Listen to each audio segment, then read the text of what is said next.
I want to commend you, Rob, on your commitment to recording this during the Knicks game, man. Is it on in the background? Right? No, no. What? So, okay. So I've mentioned this multiple times. I'm going to talk about it again. So I have not watched live basketball since game Yeah, yeah. three of the Hawks series. They Okay. have not lost since, and I'm not about to be like if they lose tonight, then I'm watching game four.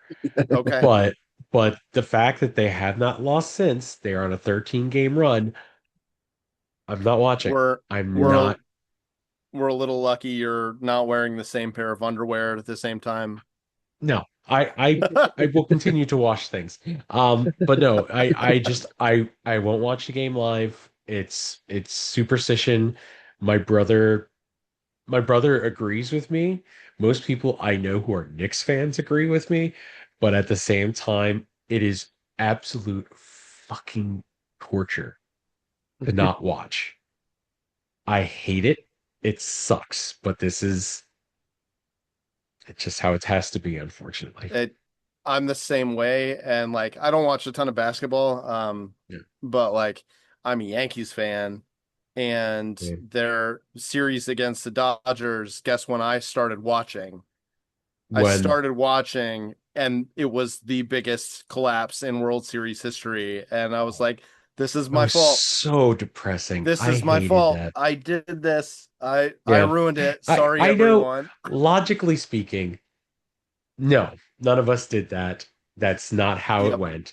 This Yep. this is the Knicks are playing how they're supposed to be playing right now. But Mm-hmm. the illogical fan part of my brain's like, no, I'm not allowed to watch. Otherwise, I will jinx the team and they'll lose, and it'll be all my fault, and my father will hate me from the heavens. So,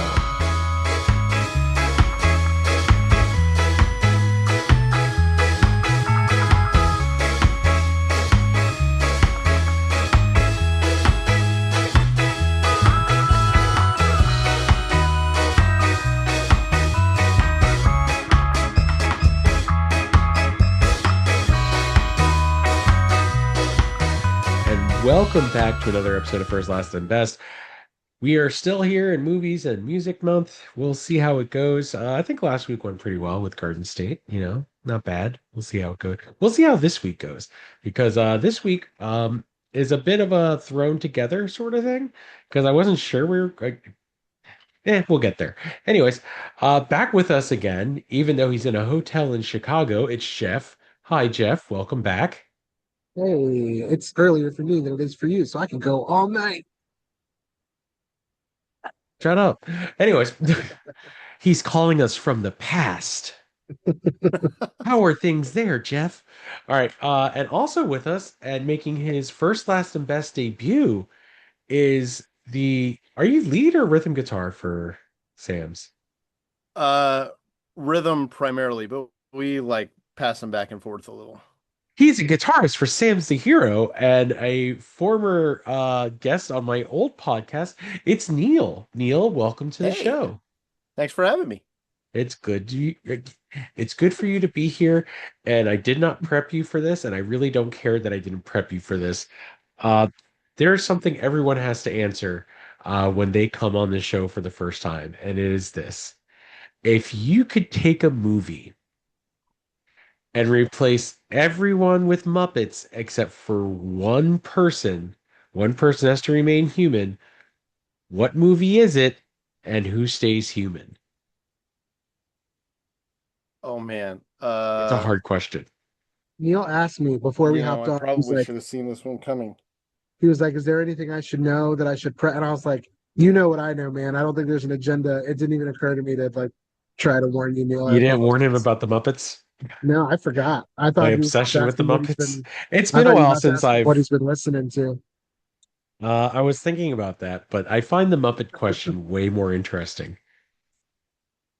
I'm So, vamping to give you more Oh time to man, think. Neil. I appreciate that. I've had because Jeff, you and I have talked about this before. Mhm.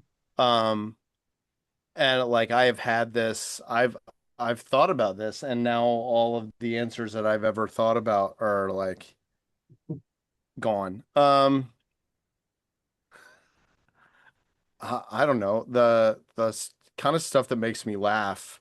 The kind of stuff that makes me laugh would be like Reset Fight Club in like Muppets. That'd be or like Pulp Fiction. Like I would love that. watch Fozzie do the Samuel L. Jackson parts and like just go whole That ham would be nuts with it. fantastic. Yeah. Like it's that type of stuff. But then like epic fantasies too, like pulling off a Lord of the Rings with Muppets. That'd be Me, pretty tight. me and Chris True talked about that last week and who you would keep as a human. And he originally said Gimli, but I am convinced that Lord of the Rings with Muppets and Ian McKellen staying on as Gandalf would be because I truly think Ian McKellen would treat it very similar to Michael Caine. Because like the two greatest actors to ever do a Muppet movie and do it well was Tim Curry and Michael Caine. Tim Curry acted like a Muppet. Michael Hmm. Caine treated everyone like an actor. And I see Ian McKellen doing something very similar to that I if think they you were could to. I think you could make the same argument with Aragorn because I think he would treat it the same way. It would just be younger. So I think Okay. um you would still get that serious, I'm treating these Muppets as if they're my dedicated human cast and not Yeah. silly at all. Also, you get the fun fact of him breaking his toe again. A Muppet cannot break their toe. That's true. That's That's good. true. Also, Science. we Although I replace could see Kermit as Aragorn very, very easily. keeping Gimli human seems like a waste because he's like basically a Muppet in that series anyway. So you need to keep someone who's a little more human. Except since he is a dwarf, I think just for laughs, it'd be really funny if Sweetums played Gimli. Just just for the effect of, oh, he's a dwarf, except he's played by this giant, shaggy looking thing. So that's just me. Anyways, now that we've indoctrinated Neil into the insanity that is this show, um, this week we're going to continue on with our movies and music. And a movie that is all about the music and not just, a soundtrack that I feel has kind of stood the test of time, but a movie that truly kind of is a sneak into a peek into what it's like to be in a band and to go through the music industry. And it is slightly not necessarily lighthearted, but in a type of fashion that was very much a product of when it was made. And that is That Thing You Do, which Jeff, you told me you guys wanted to do this. I was like, I didn't even think about it. This movie was not even on my radar. I was like, but when you mentioned it, I was like, okay, yeah, we definitely need to do this. So why do you guys want to talk about That Thing You Do? What about that movie makes it something you guys are interested slash excited about? Well, when you reached out and were like, "Hey, let's do an episode," and I didn't know exactly what like I was like, "Are we doing soundtracks? Are we doing movies about music? Are we doing what?" And you were like, "Kind of whatever." And I was like, "Musicals? Are we doing music musicals?" And so I was just like, "This movie has been. I mean, Neil and I don't know how many times we've watched it together, but it's been like." Part of our friendship has been watching this movie together and kind of like you said, it's the quintessential band movie. And so, as Neil and I are like forming bands and watching this movie, like it's a fantastic movie. So as soon as as I was like threw it your way, I was like, can we do this? And you were like, yeah, I was like, great. Neil's got to be on the episode too. Like we've got to do this together because this movie is is just fantastic. We'll talk a lot about why as we go through the episode, but Yeah. yeah, it's just the quintessential band movie. It captures so much of it. The music is great. It's awesome. What about you, Gil? Yeah.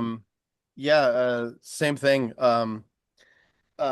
We were coming up, there were a handful of movies that we would just throw on because, when we were doing band practices in the top of my parents' garage, uh, at their old house starting out bands, so we'd get done, it'd be too hot and we need to take a break.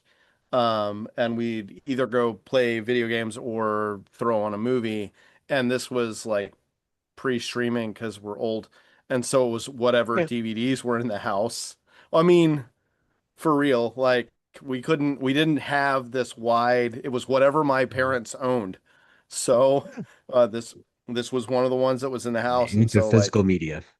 Mhm. yeah, we as a band watched this and like uh weird like B movie called Extreme Days, and like we watched like so, yeah. Yep, we watched Yep. like we just would throw it on and either do that or play video games and like work on whatever we were working on then. And so like I love this movie, and it's grown to be one of those movies. I think I would hope that we all have them. They're movies that you can just like put on, not watch, know exactly where you're at in them. And like if you happen to Absolutely. fall asleep, you don't actually miss anything because you know everything about it, like, or you're so comfortable with it. Yeah. So it's kind of become that for me. I was going to say that's definitely what this movie is. It's gotten to a point where you you said it. You can fall asleep, wake up, and you're like, oh, we're at this part. Cool. You know? So it's a fantastic movie. And it is one of those movies. It's a Tom Hanks movie. Come on. I mean, I will say I have one single gripe about this movie, and that is the fact that the bass player doesn't have a name. I love that part. Like, even in the credits and That's everything, he is unnamed. He's just bass Mhm. player. He's there throughout like three-quarters of the movie, and they can't bother to give the guy a name. But TB player. that's part of the fun is that they play with these archetypes, like the musician archetypes. You've got like, the emotional, tortured artist, and then you've got, the bass player that no one cares about, and it's just yeah, I like the way that they like bring these kind of archetypes into it and play fun with it. I think it's really good. Like that's just like a meta joke, because they don't, it's not ever brought up that they never say his name, that no one calls him by his name. Like it's just a meta joke. It's great. But they also like poke fun at it being a meta joke. Like, I don't know if I'm getting ahead of myself, but like in the bar scene when Guy's talking to Dell and he's asking if they got something, and he names off Jimmy and Lenny and Faye, and he Yeah. just does not say like, and so like they're even taking that moment to like completely bypass this individual. And like how dope of a person must Ethan Embry be to be like during like he's one of my favorites of that era. Like just it's just a solid actor, but like, hey, you're gonna play this character that doesn't actually have a name, that we're gonna make fun of not having a name, who like, yeah, it's just great. It really is. But it feels just so disrespectful. Just like the entire time, it's like bass player does it. It's just PB player, the bass player. Come on now, you just no respect. Like even the guy that fills in, like the Wolfman, it's just like that guy has a name. Doesn't just have a name. He has a nickname. Can't even give Scott the guy a Pell, they name. gave him three names. Yeah, I know. God, son of a bitch. So I will say I do remember seeing this the first time. I remember continually watching it. It's like it was definitely like, especially in school, it was like one of those safe movies where it really wasn't like if teacher was hungover and they needed to put something on. Like I remember like in I wouldn't say ROTC because ROTC literally at least once a week we'd be watching Remember the Titans because either our instructors like had nothing planned or they just didn't feel like doing anything. So we put in Remember the Titans on VHS for like 3 years straight. I was like, I mean, I passed the class, so that's always good. But but yeah, dude, but that thing you do, it felt like one of those movies that was like it was kind of wholesome, but at the same time, very much gave you kind of an outlook of what the being in a band and creating that and wind up being that one hit wonder. I mean, it's a great movie. Solid. Yeah, I think that's one of the like the story is good. But I think one of the things that I love so much about it is it does really capture the essence of what it is to form a band and like to be not just like to play music, but what it means to be in a band, like to navigate relationships. I love all like the they throw in like all the fun stuff around like the shows, like when they're on tour with Playtone and like all the extra dumb stuff they're doing, like because that's part of what being on tour and playing shows is fun, but so is just like living with your best friends 24 hours a day and just the stupid shenanigans and stuff that you get up to. um Everybody's like every band has dealt with the kind of tensions that they had to navigate in this band, like creative differences and egos and personality clashes and so all that is really good. And then I think also what this now, because of how old it is, it came out in like 96, I think 96, I 97. think so. And so now it captures this part of being in a band that really doesn't exist anymore.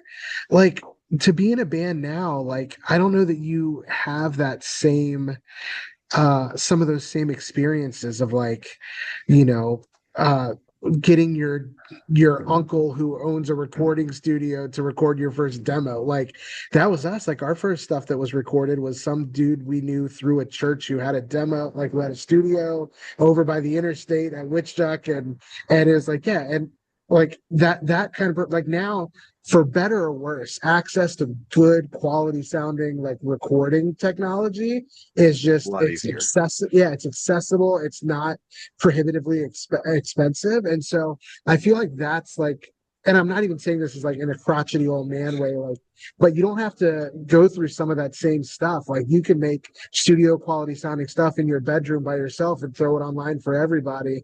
And sometimes you hit and you go viral and and so it's just there's a whole like progression that used to be the way things are done that this movie covers that I don't think a lot of bands that are doing it this day like don't have that same experience. So it's almost nostalgic in a bit in that way too. I wonder if like musicians of today, like the people who are just like really getting started, or people who are just writing it themselves and like getting on Pro Tools and using samples and everything else, if they look at this movie and are just like recording at a church, and and you're right, man. Like I remember like getting into a studio and having to do multiple takes and multiple tracks and everything else. It's a pain in the ass, and it's just like but there's also something about that where like building the relationship between band members and fostering that like oh it's a brotherhood, especially if a band is tight knit. I mean it's a brotherhood. So and it sucks because then sometimes bands break up, which they then highlight in this movie like at the end, which is kind of sad. But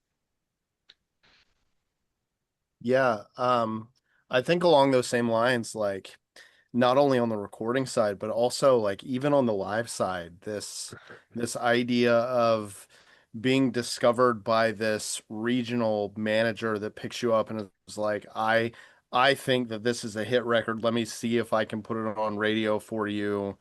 And then like he does the bird dogging for the band and gets them on shows and gets and like is there through the thick and thin, through the like when you absolutely um uh bust your face at a show. Like I was watching I watched it like 4 times since I found out we were doing this because well I love the movie so much and I was like I'll just watch it once. And no, like I watched it again this afternoon while I had it on my laptop while I was cleaning my garage. So like I'm watching it in the background of all the things, but like I was watching it the first time and um we get to that scene in Pittsburgh and I was like, I have played this show. Like I have played a show where every single thing has gone wrong and you're like, well, what am I even doing here? Like, Yeah. and then like having somebody who's like, hey, you got to put that past you and just get right back to work. Like, I don't know, like I think now there's a lot of doing that yourself, right? Like there's a lot of I recorded this in my bedroom. I took 1,000 takes to get the part right. I'm gonna do this. And like there's I don't know how many people are in your corner telling you, hey, this show was rough. But like let's get out there next week and do it again. Yeah. Um, and see if we can do it better this time. And like we've had friends who have come up to us after a show and been like, "Hey, that show was bad." Um, and like for our benefit, um, for our benefit, it just like it also came with like I believe in your talent, but like that was rough. Like that was bad. And like I don't know how much of that lives in the community now so much as you have to kind of do that. You have to kind of decide you're going to do that yourself. That's depressing a little bit. I'm not gonna lie. My Because bad. no, but it's true. I mean, back in, I hate to say, you sound like old man yells at clouds, but at the same time, it's like back in the early days and probably like mid to late 2000s, like being a part of a local community, especially a local music community. Uh, if you had a rough show, there are going to be people there be like, listen, here's what went wrong, here's what went right, pick it up, do it again next week, or do it at your next show, or whatever.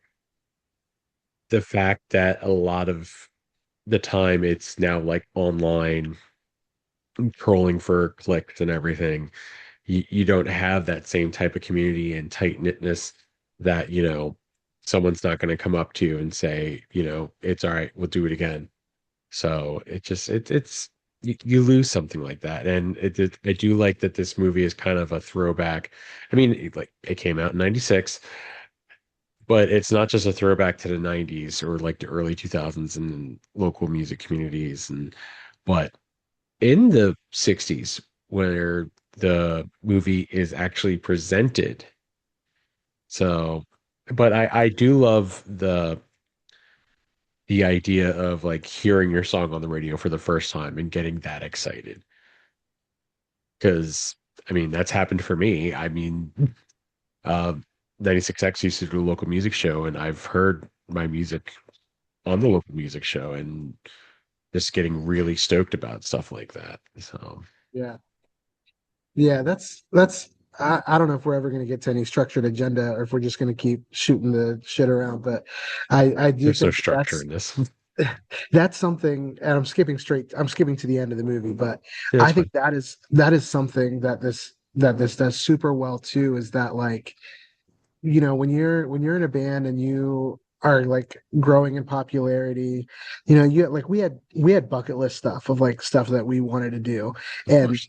some of those we've checked off quite a bit. We've checked off actually because I think maybe our bucket list wasn't shooting for the moon necessarily. We kind of were realistic about expectations, but we've checked off quite a bit of stuff on our bucket list.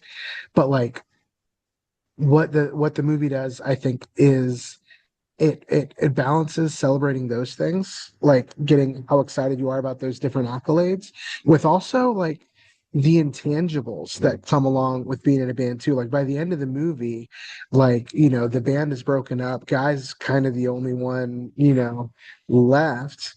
And they played on television, they've been on tour, they've been on the radio, they've been all these things. Yeah. But when you look back, he's like, oh yeah, that time that I got to meet Del Paxton and we were Yeah. at a jazz club together, or the time that he came into the studio and we just jammed on a piano. Like those are things that don't show up on a Wikipedia page. Those are things that you don't have something to hang up on your wall, but like those are every bit as valuable.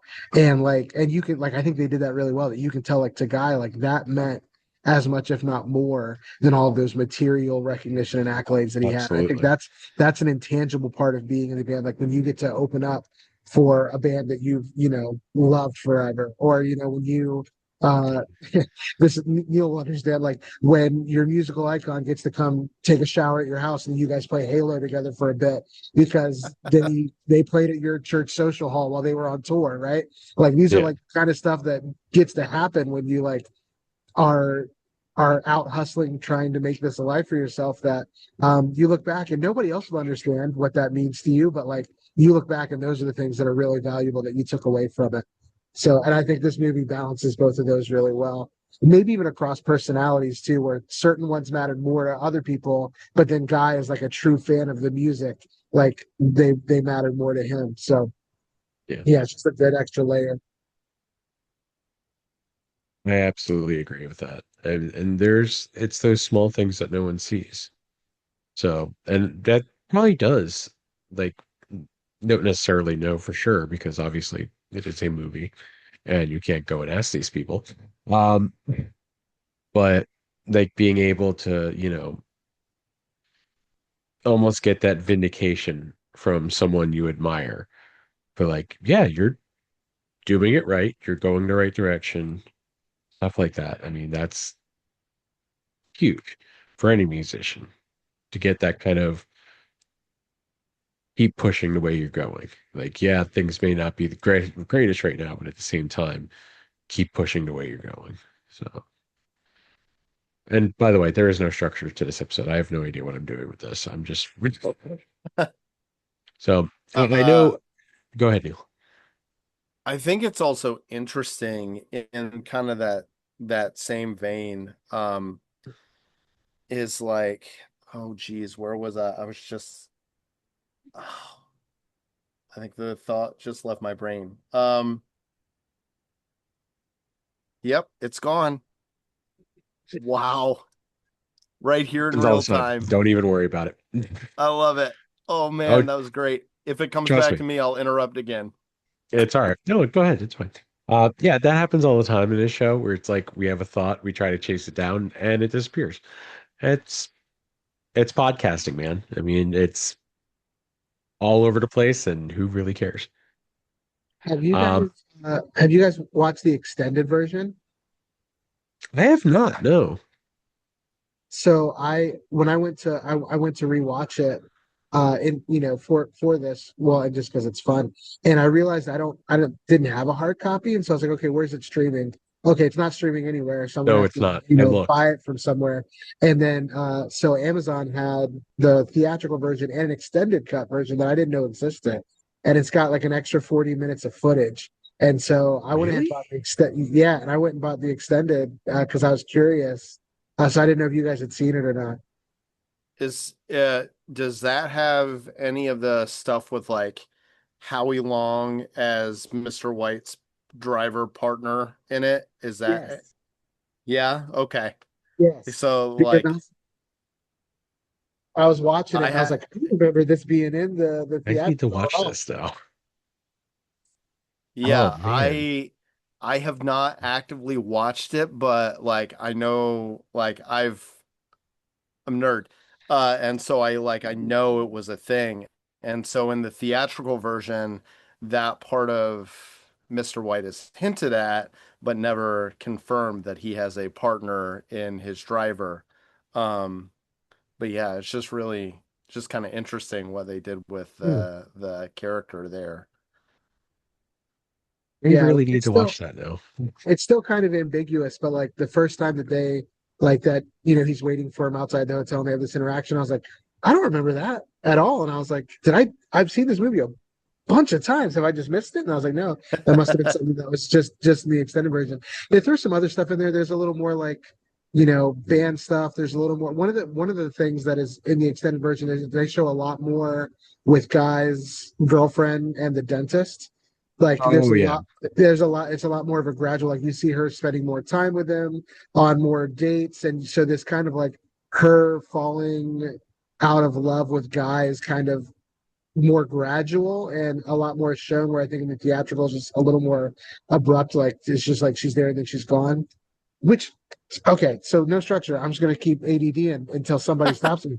But I Good. love that's another thing that this movie gets really good is like the band girlfriend and like the different Oh, kinds of band girlfriends that there are, and like the ones that are like absolutely like they are supportive, they are fans of the music, they're fans of what's going on, they're like roll dogs, they're in it, they're gonna help you burn CDs, and they're gonna help you cut out the sleeves and put them all in the jewel cases for you, like they're gonna be all ride or die with you.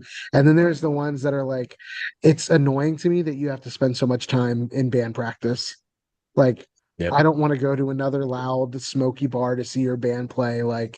And so and yeah, I mean, there's definitely both of those exist, and one of them is definitely a lot more enjoyable as a musician to have by your side. And so, I'm sure, not villainizing Tina at all. Um, but yeah, it definitely showed like the different types of band girlfriends that there are, and I thought that was amusing as well, having been around people with both of those kinds of girlfriends in the scene Yep. and stuff. It's and in bands, like one of our former members had a girlfriend who like didn't even really like music at all, and so that was Oh, that's interesting. just depressing. Yeah, that was an interesting thing to navigate. So yeah, it's just that part was amusing. Again, you just look back and you just all of the experiences of what it is to be in a band are in this movie, and it's just fantastic. There, Neil, looks like you had something to say. I am gonna vilify Tina just a little bit, for a hot second. There are two parts of this movie that um, they like get on my nerves every single time I watch. And the first one I'm gonna name is Tina. Or, why does she have trouble with the word airport in the car? I don't know if y'all remember the line, but like she goes, "So y'all played at that place down by the airport?" And it's just the line delivery is like, was airport a hard word for you to remember? Like, I can't imagine, like, the airport is a pretty significant deal around here. Like, every single time I watch it, I was like, why do you have so much? It's the airport. You played at that place down by the airport? Like, why? Like, what is confusing about this? The pause needed to be somewhere else. Just almost anywhere else. Why'd you pick airport? Um, the other thing, the other thing is a guy thing. It's it's kind of the whole Spartacus throughway, but it's the moment when they hear their song on the radio and like he does the up to the sky, I am Spartacus. It just feels like a I don't know. It just feels like too much when I'm watching. Like this I feel doesn't like make they're sense trying to for give him a them. thing. Right. Like you don't need a thing. Like like you have too many things. You are the You drummer of this band. have the sunglasses. You have the sunglasses. You changed the way the song was played. Like You don't need to be and Spartacus too, brother. Calm down. right. And so like you can say the fun little tidbits, I am Spartacus, but like that is like a like we're gonna open up to the sky and do I'm like that just feels that was a choice that I don't know needed to be made right there. So I don't super understand the throughway for I am Spartacus the whole time anyway, but that moment in particular is like, okay, this is much. This is much. Yeah, it does seem like a weird.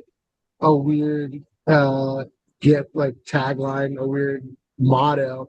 Like I do appreciate the way it was utilized some, like at the beginning when he's first with Tina, like she's like begging him to say it, and he was like, and she's like, oh, like she has this reaction. And then like there's later in the movie where like she's on the phone with her. And again, now that I've seen it, I don't remember exactly what's in which version, but he's on the phone with her and he's like about to get off and he's like trying to say it and then like she hangs up before he even says it. Like it just Yeah. shows that she's like totally disenchanted with him at this point. Yeah, the begging you to say it is not in the theatrical.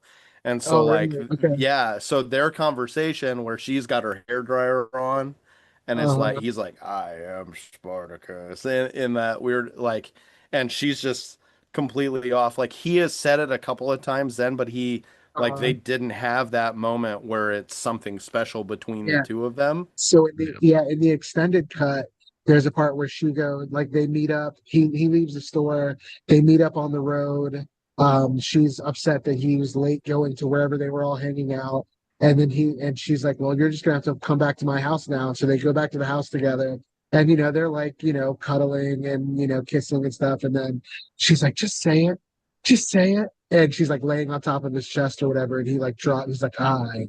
I'm pretty sure in the extended cut, that's the first time it's said in the whole movie. And so, yeah, that does provide a little bit of context for some of its usage later in the film. I didn't remember that that wasn't in the theatrical because that makes me weirder.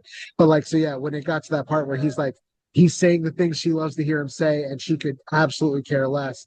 Like it was like, oh, that's I've been in those relationships, where it's like, oh, Yeah. this is dead. Very Like true. this is a dead relationship, and we're both just haven't owned up to, or at least one of us hasn't owned up to it, one or the other. And so yeah, there was a little bit more context maybe in the extended version for it, but it Sounds still like doesn't. it. A lot of it doesn't make sense. Oh Um boy.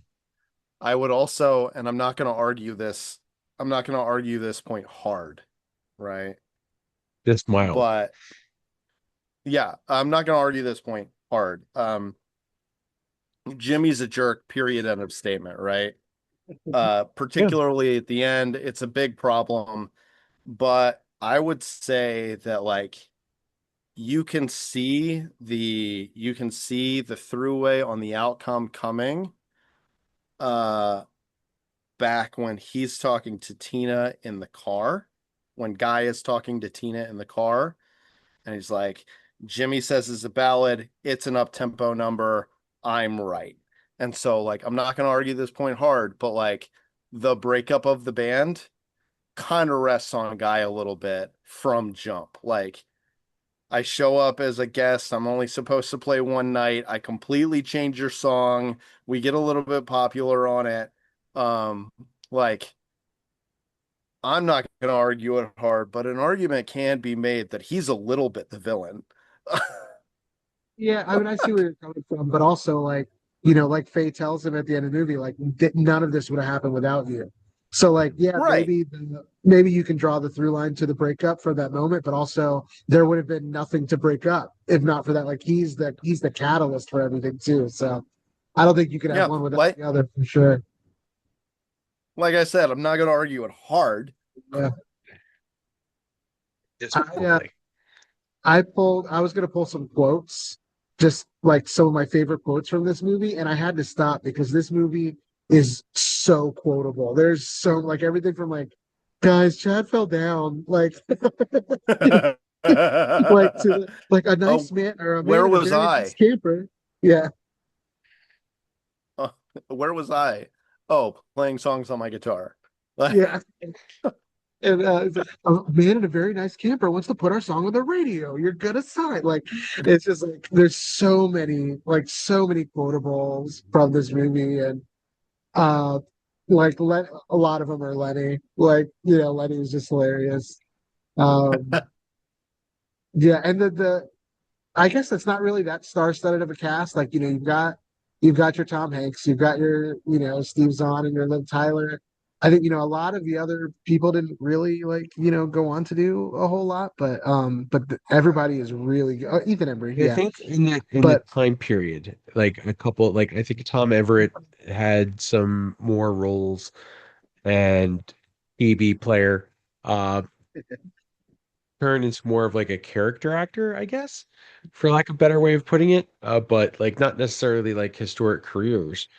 But at the same time, and the guy who played Chad had has been working pretty steadily, like, even to this day, I'm pretty sure. I don't remember the actor's name, but regardless, not star-studded, but a stronger cast, I think. Like Well, everyone very and much was in their wheelhouse yeah, for that this was that movie. was my point. Is you have some better known and some lesser known, but everybody shines. Like everybody nails their performances in this movie, whether they are, A-list or D-list. Like everybody nails their performances in this movie really, really well. Well, and I Absolutely. think it's what's interesting about it for me is like the it feels a lot like, yeah, it's Tom Hanks' writing and directing debut, right? And so it feels like he calls all his friends up because like you have A-listers doing all the supporting roles, right? Like you have all the like even Uncle Bob is Chris Isaac, right? And so it's funny to me that they get Uncle Bob, who works in the music industry, is a musician who like it's just wild. And so we're it's like Tom Hanks is like, hey, all you fun people I know, I'm writing it. I don't know if this is the way it went, but like I'm writing and directing a movie. Do you want to come do a bit for it? Um, and so you get these lesser knowns in the primaries, but they are supported really, really well by these people who are long-term workers who you have seen do great things, who's they set their ego or other parts aside and they're like, I'm gonna make this scene be be classic just because it's this scene and I'm here. Um Kevin Pollak as Bosovic Koss. Like you Yep, could not have picked a better person to do that role. And like I've seen him do bunches of other stuff, but like he aces it. And it's great. And absolutely. it's like, I don't know, a couple minutes worth of work. And it's just dynamite. Something that didn't jump out at me before, and again, I'm sorry to be a broken record. I don't know if it's because maybe there was extra footage because of the extended scene, or if I just never made the connection before. But it never made the connection for me that in Pittsburgh, the terrible show they have is a direct result of them having pissed off uh, Koss earlier when they get like for being in his dressing room. Like that's Um, something that I Oh, never put. Was that not in there? So when they show up, they go nope. into his green room and they're all hanging out in his green room. And like he comes in and he's like, "You guys aren't supposed to be in here." And Lenny's like, I think he's like taking a crap in the bathroom, and he's like, "Well, who do you think you are? Prospect Cost." And it's like, of course, that's who it is. And like, so he Right. kicks them out, and then they have all these issues with the sound and stuff. And then later, when they meet Tom Hanks, he's like, "Hey, I'm gonna have a talk with him. Make sure your mics work this time." And it reminded me of the show. Do you remember where I Yep. pissed off our sound guy? Yeah. So never, if you're in a band, you never get in a fight with a sound guy, especially if you haven't played yet. But I was young and dumb and full of punk, and so I did. And they were just doing everything they could to make us sound as bad as possible on stage, which of course made me continue to provoke them from the stage because I'm like, and so they were just like they cut my mic off like on stage at some point, and we were just like kept playing the song and refused to do anything until they turned the mics back on. Like we were in an active war with the sound guy from the stage. Was that show in Bedford? Where was that? Do you remember where that show was? Um, I think that show was in. Played with True I don't Liberty. think it was Bedford. I think it was Lynchburg, Maybe it was Lynchburg. which I mean is like on the other side of the mountain from Bedford. So But yeah, so that hilarious. so again, making that connection reminded me of the show where we were in an active war with our sound guy from the stage in the middle of a live performance. Well, ladies and gentlemen, if there's yeah, anything you learned from this episode, it's don't get in a fight with the sound guy. Don't do that. Yeah, do not do that. Um, Uh, Oh man. but Yeah. the extended also answers the question why Lenny is drawing on, because none of that's in the theatrical. So like when you first excuse me, come across Boss Vikas, he's asking for the rub from his assistant, and then it switches to the Oneaters in the dressing room, and it when they go to the dressing room, it's Lenny drawing like mustaches and stuff on Vikas's face. And like Yeah. without that context, you don't know why he's doing that. It just makes him look like a child, which plays to the Yeah. character. Yeah. Like if it fits, it's not horrible. Like, but knowing that there's beef there is kind of interesting too. So Uh, At least it gives you some, like, yes, it's all childish, but at the same time, it at least gives you his motivation and you have some understanding of why he's doing what he's doing. yeah. So, yeah, it's the equivalent of playing the Norva and then going into the headliner's dressing room and like just spread out, getting the jacuzzi and everything else. And someone's like, "You're not supposed to be here."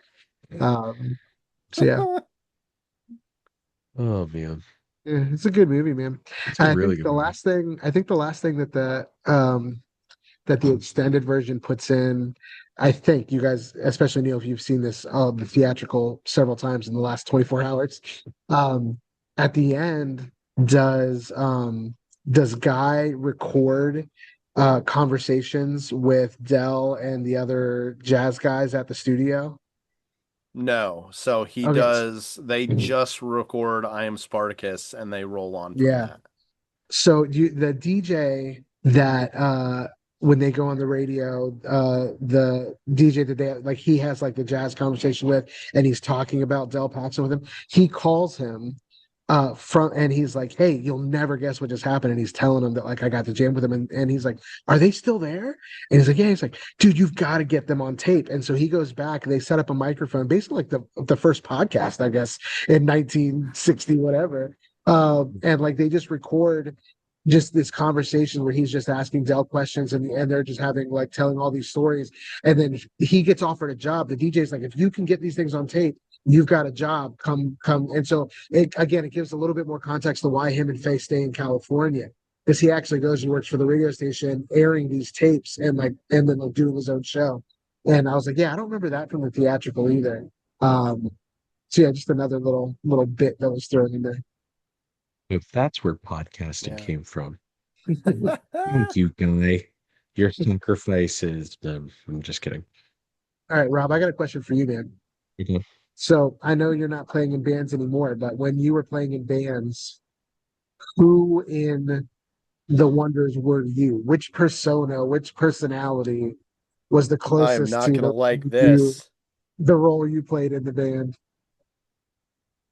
Okay. So it depends. No, it really doesn't depend. So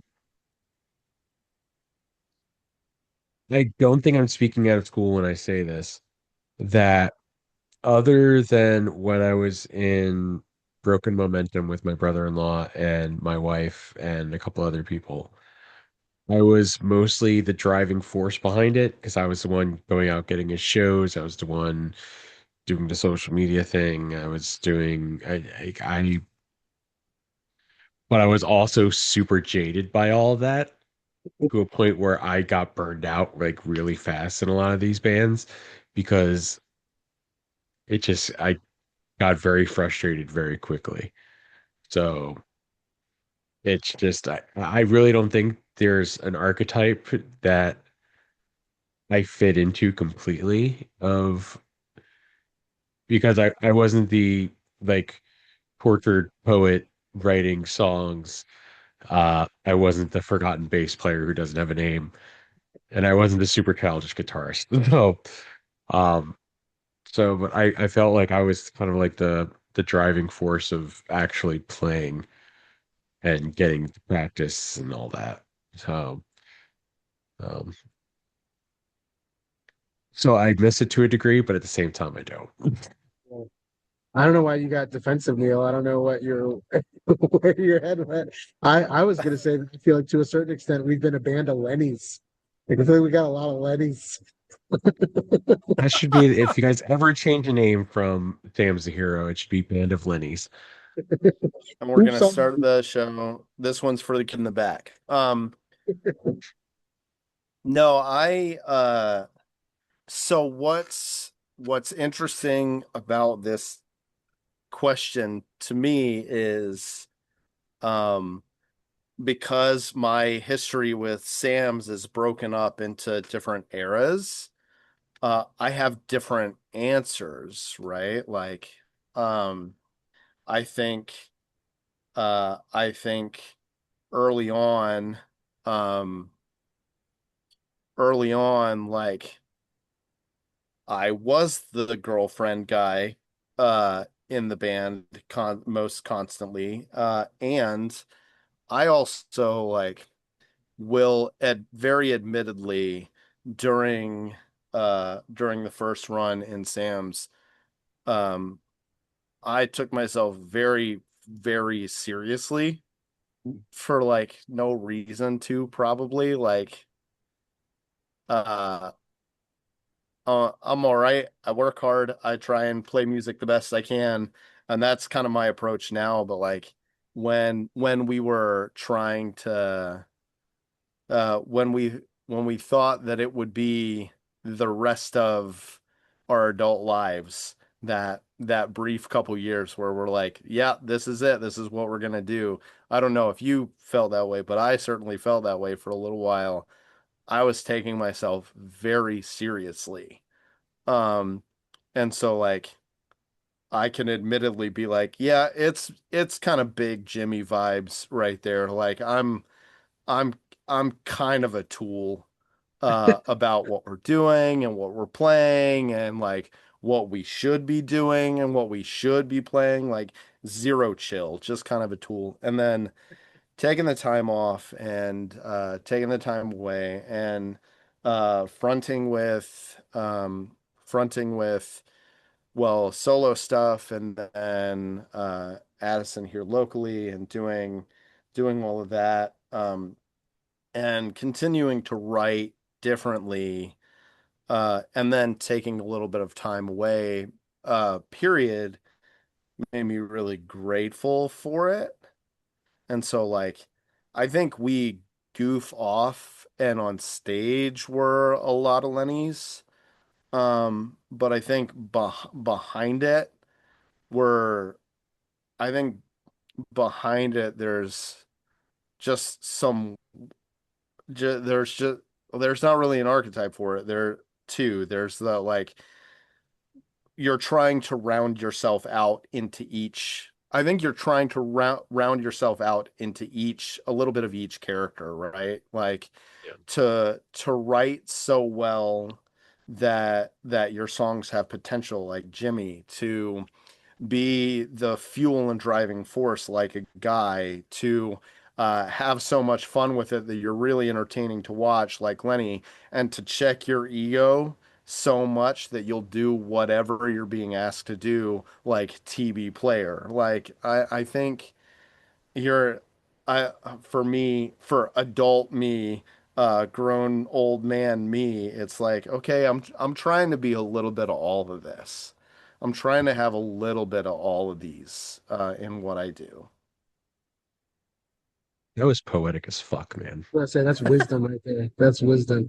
All I was going to say was that Corey brought Ethan Embry energy. That's all. I was He sure like, does. not in like the dumb, but in just like the wholesome positivity at all times. Oh Like yeah, our drummer Corey brings real Ethan Embry energy to what we do. absolutely. He's a Nice. solid dude. That is fantastic. I think we're gonna wrap up. Um, just because I'm sure we could probably go for another hour of just discussing this movie because you guys seem. I now get why Jeff wanted to do this I love episode this movie, man. I because love it it. is a great This fucking movie. it's great. It's so wonderful. It is. So, I want to thank you guys for coming on and discussing that thing you do with me. Next week, as long as everything goes smoothly, we'll be doing Guardians of the Galaxy with Jamie and Colin from Timeline Scavengers. And if it does not go smoothly, I have no idea what we're going to be doing. Um, We can come back on and do a part two. That thing you do part part two two. of that thing you do. Part You two. know, That'd be actually, I great. was thinking about this. With as many reboots as there are, I'm surprised we haven't gotten a reboot because, as far removed away as 96 was from the 60s, like we're Oh now that God. far removed away from the 90s. So, Oh Oh like, my if we God, no. at do that like thing you do, but it's like a grunge band it's like, yeah, I in was gonna say Ugh. like a Seattle. Nirvana style. So, yeah, Oh Pacific God, that Northwest would be grunge band. horrible, but so hilarious at the same time. I kind of want to see that. Can we make That that hurt me right in happen? my old knees. Dude, my lower back hurts like anything right now. So next week will either be Guardians of the Galaxy or not. Who knows? We'll see how it goes. I really want to do Guardians of the Galaxy. If we can't get Jamie and Colin in this, then I'll find two other random unsuspecting people. Maybe it'll be Neil and Jeff again. Who knows? So, anyways, guys, thank you again for coming on. And ooh, there's fireworks and Neil's. That, that threw me off My like bad. nobody's I freaking. uh I forgot to disable the stuff. Okay. Oh, is that how you do it? Oh, shit. Oh, That it Yeah, doesn't two work thumbs for up. me. Not for me. Um, okay. Anyways, all right. That's it. Good night, everyone. We'll see you then.